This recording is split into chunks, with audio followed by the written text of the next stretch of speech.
Today is a very special day. I've been asked to host a fundraiser for the Hutchinson House. The Hutchinson House is the last standing house owned by a freedman here on Edisto Island, and the house is nearly falling apart.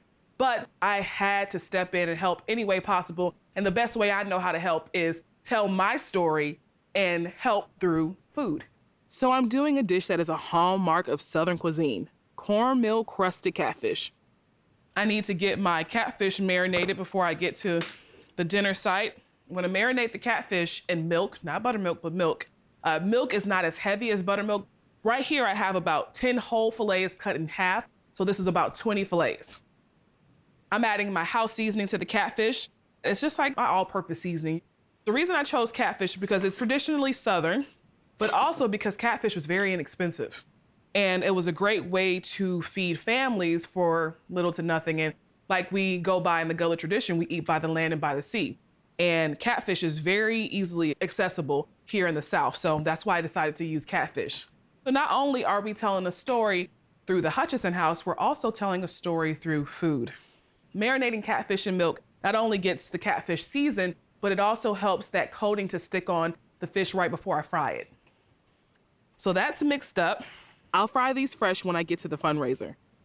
The fish has been marinating in some milk and my house seasoning. I have my paper bag here. I'm gonna do about 2.5 cups of cornmeal and about a cup of all-purpose flour.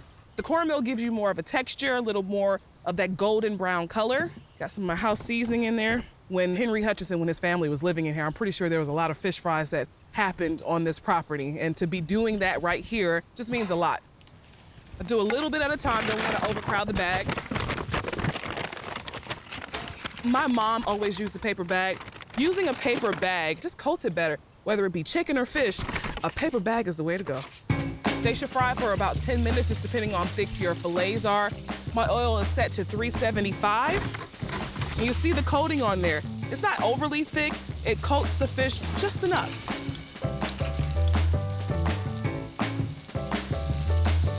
All right, so the first batch is done. I'm gonna finish frying up this fish and get ready for this dinner. I cannot wait.